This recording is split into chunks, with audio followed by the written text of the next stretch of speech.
আমার স্কুল আজ দ্রুত ছুটি হয়ে গেছে, তাই আমি বাসায় গিয়ে আব্বুকে একটা সারপ্রাইজ দিব।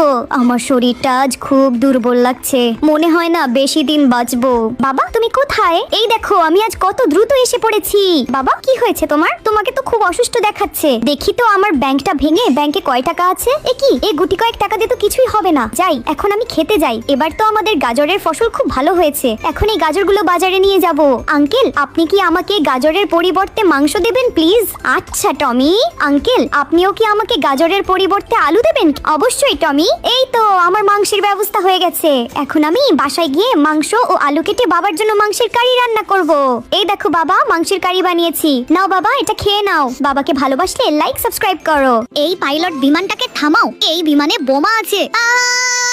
আমি তো শেষ। বাবা টমি কাঁদিস না, তোর মা আমাদের ছেড়ে চলে গেছে। এই দেখ টমি, তোর জন্য আমি নতুন রোবট মা নিয়ে এসেছি। আমি চাই না এরকম রোবট মা, আমি আমার আসল মাকে চাই। টমি কেঁদো না, তুমি আমাকে তোমার আসল মাই ভাবতে পারো। না আমি এটা কখনোই ভাবতে পারবো না।